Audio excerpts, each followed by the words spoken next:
अगर भगवान अभी आपकी सुन रहे होते और आप उनसे कुछ भी मांग सकते तो आप क्या मांगते? ये तो बच्चों के लिए बच्चों के लिए सो इजी कितने दिल से निकला है। एक ही चीज मांगता है कि मेरे माता पिता सुखी रहे हाँ, और मैं सुखी रहूं और वापस जो बिछड़ा भाई है वो मिल जाए। श्री क्षेत्र त्र्यंबकेश्वर ये 12 ज्योतिर्लिंग में आद्य ज्योतिर्लिंग के रूप में प्रसिद्ध है और यहाँ पर हजारों भाविक देश विदेश से रोज आते हैं। तो फिर चले आज हम शाम को धर्मा की बात करेंगे क्योंकि हम आ गए हैं त्र्यंबकेश्वर। जिन्हें नहीं पता, Trimbakeshwar is actually a temple town that host one of the 12 jyotirlingas in the country.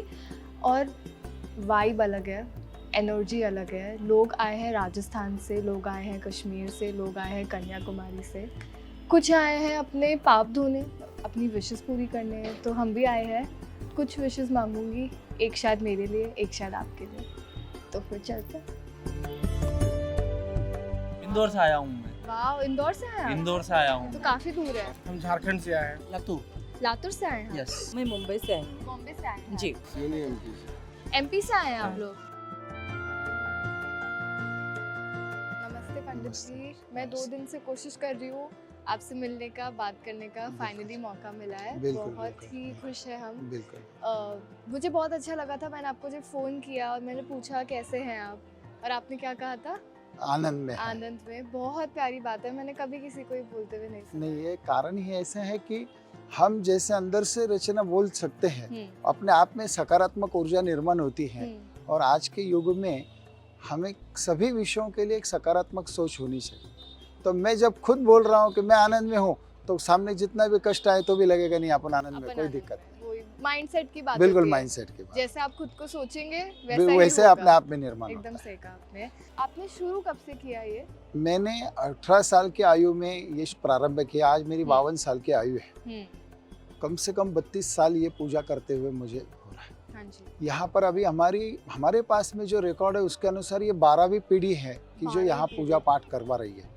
Shri क्षेत्र त्र्यंबकेश्वर ये 12 ज्योतिर्लिंग में आद्य ज्योतिर्लिंग के रूप में प्रसिद्ध है और यहाँ पर हजारों भाविक देश विदेश से रोज आते हैं। पुराने जमाने में आने वाले भाविकों की संख्या कम थी, इसीलिए पंडितों की संख्या उस तुलना में कमी थी। कम थी। आज हजारों भाविक रोज, कम से कम 30,000 लोग त्र्यंबकेश्वर में 30,000 लोग। फ्लोटिंग पॉपुलेशन है रोज के। और इसके अलावा महाशिवरात्रि जैसे त्योहार होते हैं, श्रावण मास होता है, त्रिपुरारी पूर्णिमा, इसमें अधिक मात्रा में लोग आते हैं। आपने क्या पढ़ाई की मैंने थी? स्वयं बीकॉम तक पढ़ाई की है। अभी मेरा बेटा बीकॉम तक पढ़ाई कर रहा है। जैसे बच्चे होते हैं तो क्यूरियोसिटी होती है, ठीक है। मेरे को तो ऐसे था बचपन में, मुझे ये भी करना है, मुझे वो भी करना है, सब करना है। बट ऐसे अगर मैं सोचती हूँ कि एक 5 साल का बच्चा है और वो बोल रहा है कि मुझे बड़े होके पंडित बनना है, तो ये मेरे को थोड़ा समझ नहीं आता। आपका क्या था? आप जब छोटे थे आपका बिल्कुल यही क्या विषय, बनना था आपको? यही विषय मेरे मन में था। हाँ जी। हम तो मिलिट्री आर्मी में जाना चाहते थे, ओह, लेकिन परिवार में ये परिस्थिति थी कि ये पूजा पाठ करने वाले लोग यहाँ आ रहे हैं हाँ, और वो भगवान के चरणों में लीन हो रहे हैं और देख रहे हैं कि आर्मी वाले लोगों को भी एक क्षण ऐसा आता है कि वो भगवान के चरणों में लीन होते हैं और वो ऊर्जा वहाँ से प्राप्त करते हैं। और अपने यहाँ परंपरा से लोग आ रहे हैं, उनके पूजा पाठ करने के लिए पिताजी हर समय नहीं समय दे पाएंगे, तो उनको सहयोग के रूप में यहाँ पर हमने वो ट्रेनिंग किया। और उन्होंने ही अपने आप में जो बड़े लोग हैं वो बच्चों को मोटिवेट करते रहते हैं कि नहीं तुम्हारे लिए ये उचित है, तुम्हारे लिए ये उचित है। और आज उन्होंने लिया हुआ निर्णय मुझे लगता है कि अच्छा। उन्होंने सही लिया था। आप खुश थे? मैं मन से नहीं था, लेकिन उस समय नहीं था, लेकिन बाद में अभी पता लगा है कि नहीं हम भी कर रहे हैं, यही एक स्वभाव है। दूसरा विषय ऐसा था कि मुझे जो भी काम करना है वो मन में दे राष्ट्रभक्ति करके ही करना है, आने वाले लोगों के लिए श्रद्धा से काम करना है, उनकी मनोकामना पूरी हो इसके लिए लोग यहाँ आ रहे हैं और तुम्हारा सहयोग वो मांग रहे हैं और तुम्हें उनकी खुशी देख के ही तुम्हें आनंद मिलेगा। वो जो दक्षिणा देंगे उसमें तुम्हें आनंद मानना है और आगे बढ़ना है। ऐसा कुछ आपने देखा है कि ऐसे होता है ना, लोग बीमार जो होते हैं वो आते हैं, जिनका मतलब कभी कभी पैरालिसिस हो जाता है, लोग आते हैं, कभी कभी कोई आईसीयू में होता है तो बिल्कुल, लोग आते हैं। ऐसा कुछ आपने निश्चित देखा है? रूप से चमत्कार दो होते मेरे हुए जी देखा है? बिल्कुल, ये बहुत ही महत्वपूर्ण सवाल आपने पूछा और ये त्र्यंबकेश्वर ज्योतिर्लिंग से रिलेटिव ही विषय आता है। मैं यहाँ मुंबई में एक भाटिया रुग्णालय करके हॉस्पिटल है, भाटिया हॉस्पिटल, वहाँ पर हमारे एक जजमान थे, वो बुजुर्ग थे, यानी वो अभी ऐसे सारे बेटे उनके बेटे हैं, लेकिन पिताजी की इच्छा है कि एक महामृत्युंजय का जाप करना है, अनुष्ठान करना है। और सारे बच्चों को भी ऐसा लगता था कि अभी 2-4 दिन के अंदर में पिताजी का देहांत होने वाला है। मन में उनके बहुत इच्छा थी। मैं त्र्यंबकेश्वर से भाटिया हॉस्पिटल में गया, विशेष रूप से वहाँ पर जाके उनके द्वारा संकल्प किया और यहाँ पंडित लोगों को जाप के लिए बिठाया। जो पिता 2-4 दिन में ये विश्व जग छोड़ना चाह रहे थे, वो उनके भगवान के आशीर्वाद से, डॉक्टरों के प्रयास से उनको कोई बीमारी से दूर हुए और चलते हुए त्र्यंबकेश्वर आए। उन्होंने अपना पूजा अनुष्ठान पूर्ण किया और उसके कई साल बाद उनका देहांत हुआ। दूसरा एक विषय आया था, सोलापुर करके महाराष्ट्र में एक स्थान है, वहाँ पर एक माँ बुजुर्ग है, वो बेड पर लेटी है और उसको वो जाने की स्थिति में है, लेकिन वहाँ पर जाके इसी तरह संकल्प किया और वहाँ से सोलापुर स्टेशन पर आए और पूजा के लिए अभी त्र्यंबकेश्वर जाना है। तो बच्चों का फोन आया कि गुरुजी पूजा पाठ नहीं करना, हमारी माँ का देहांत हुआ। वो केवल आपके द्वारा संकल्प करने के लिए ही जीवित थी, आप जैसे घर से बाहर गए उनका देहांत हो। ये दोनों भाव हमारे सामने हैं और आज भी डॉक्टर एक बार ऐसे बोलते हैं कि हमारे हाथ में कुछ नहीं है, बोले शिव जी से प्रार्थना करो, भगवान की प्रार्थना करो, भगवान के हाथ में है।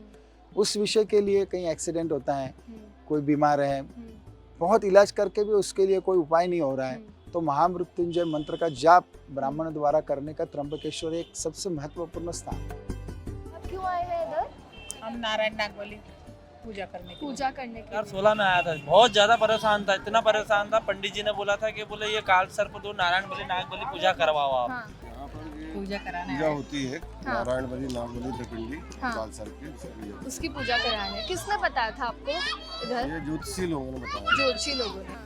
तो इतने परेशान थे कि मतलब काम धंधे से हर चीज से यहाँ से पूजा कराने के बाद तुरंत मेरा भैया अगर सब एक लोन भी हुआ, जो समस्या थी वो भी खत्म हुई। उसके बाद मैंने मेरा 3 साल में एक बार पूजा कराना पड़ती है, तो उसके बाद मेरा भैया अगर नहीं कराई, आखर में दुख आया, दुख आने के बाद मैं ये वापस आया। मी माझ्या मुलाचं जावळ काढायला आले। अच्छा, और क्यों आए हैं यहाँ पर? यहाँ पे कुछ ग्रह शांति कराने के लिए आए हैं। गृह शांति कराने के लिए आए। आपको किसने बताया था इस जगह के बारे में? मेरे फूफा जी एस्ट्रोलॉजी से हैं, हाँ, तो उन्होंने बताया था। उन्होंने बताया था। तो मैं पहले भी आया था जब बैचलर था, तो अच्छा, कितने साल पहले? मैं 10-11 साल पहले भी आया था। हाँ। यहाँ पे 3 बार आया था उस टाइम हाँ। में, ये मैं चौथी बार है। चौथी बार आए? फैमिली को लेके आया। वाओ, अगर भगवान अभी आपकी सुन रहे होते हाँ। और आप उनसे कुछ भी मांग सकते, हाँ। कुछ भी, हाँ। तो आप क्या मांगते? और वो बोलते हैं हाँ, अपने दे बच्चों दूंगा। के लिए। बच्चों के लिए सो इजी। कितने दिल से निकला है। खुश रहे बच्चे। एक ही चीज मांगता है कि मेरे माता पिता सुखी रहे हाँ, और मैं सुखी रहूं और वापस जो बिछड़ा भाई है वो मिल जाए।